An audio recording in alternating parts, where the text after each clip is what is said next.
नमस्कार, श्री मंदिर पर आपका स्वागत है। आज हम इस वीडियो में श्रावण पूर्णिमा की व्रत कथा लेकर आपके सामने प्रस्तुत हुए हैं। तो चलिए साथ में इस पुण्यदायिनी कथा को सुनते हैं। इस सुंदर कथा को पूरा सुनने के लिए आप इस वीडियो को अंत तक अवश्य देखें। एक समय की बात है जब यशोदा मैया ने भगवान श्री कृष्ण से कहा कि हे कृष्ण, तुम सारे संसार के उत्पन्न करता, पालनहारी तथा संहार करता हो। आज तुम मुझे कोई ऐसा व्रत बताओ जिसके करने से मृत्युलोक में स्त्रियों को विधवा होने का भय ना रहे तथा यह व्रत सभी मनुष्यों की मनोकामनाएं पूर्ण करने वाला हो। श्री कृष्ण कहने लगे कि माता, तुमने अति सुंदर प्रश्न किया। मैं तुमसे ऐसे ही एक व्रत को विस्तार से कहता हूँ। सौभाग्य की प्राप्ति के लिए स्त्रियों को 32 पूर्ण मासियों का व्रत करना चाहिए। इस व्रत को करने से उन्हें सौभाग्य और संपत्ति मिलती है।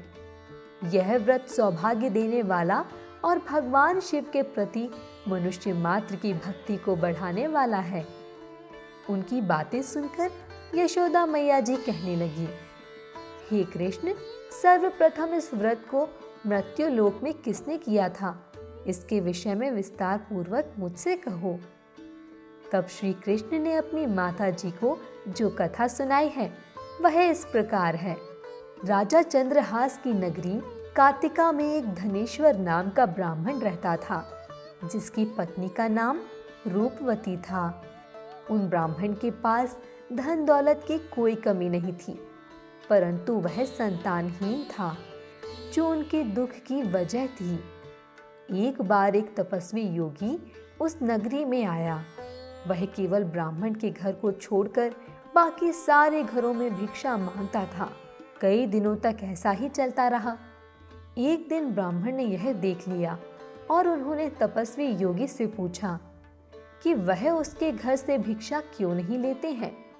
इस बात पर योगी ने बताया कि जिस घर में संतान न हो उस घर से भिक्षा लेना पाप का कार्य है। तपस्वी की बात सुनकर धनेश्वर को बहुत दुख हुआ और उसने तपस्वी से इसका समाधान पूछा।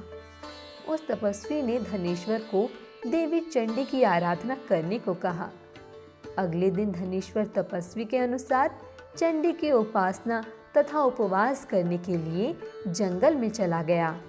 16 दिन के पश्चात देवी चंडी ने धनेश्वर को दर्शन दिए, जिसमें देवी माँ ने कहा कि शीघ्र ही तुम्हें पुत्र रत्न की प्राप्ति होगी, परंतु उसकी आयु केवल 16 वर्ष की होगी और उसके पश्चात उसकी मृत्यु हो जाएगी।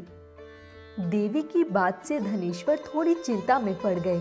तब देवी बोली कि यदि ब्राह्मण दंपति 32 पूर्ण मासियों का व्रत विधि पूर्वक करेंगे तो उनके पुत्र को दीर्घायु प्राप्त होगी। इसके साथ ही यदि वह लगातार 32 पूर्ण मासी तक आटे के दीप बनाकर शिव जी का पूजन करेंगे तभी यह विधि पूर्ण होगी। इसके अलावा देवी माँ ने ये भी कहा कि प्रातः काल तुम्हें इस स्थान पर आम का वृक्ष दिखाई देगा।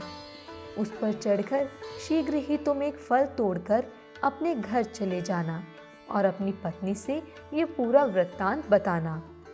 ब्राह्मण ने ऐसा ही किया और अपनी पत्नी को वो आम का फल खाने को दे दिया।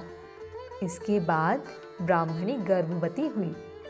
कुछ समय बाद देवी माँ की कृपा से उनके घर पर एक पुत्र का जन्म हुआ, जिसका नाम उन्होंने देवीदास रखा। चंडी माता की आज्ञा अनुसार उस ब्राह्मण दंपति ने 32 पूर्ण मासी का व्रत रखना प्रारंभ कर दिया। जब देवीदास 16 वर्ष का होने वाला था, उस समय उसके माता पिता ने उसके मामा के साथ उसे विद्या अध्ययन के लिए काशी भेज दिया। काशी जा रहे मामा और भांजे रात बिताने के लिए किसी गांव में ठहरे हुए थे और उस दिन उसी गांव में एक ब्राह्मण की सुंदर कन्या का विवाह होने वाला था। जिस धर्मशाला के अंदर वर और उसकी बारात ठहरी हुई थी, उसी धर्मशाला में देवीदास और उसके मामा भी ठहरे हुए थे।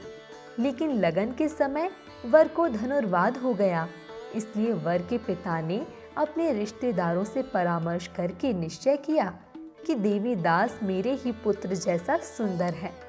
मैं इसके साथ ही कन्या का लगन करवाना चाहता हूँ।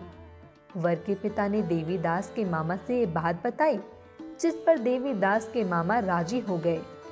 विवाह के कुछ समय बाद जब काल देवीदास के प्राण लेने आया, तो ब्राह्मण दंपति के व्रत के कारण देवीदास को कुछ नहीं हुआ और उसके ऊपर से संकट की घड़ी टल गई।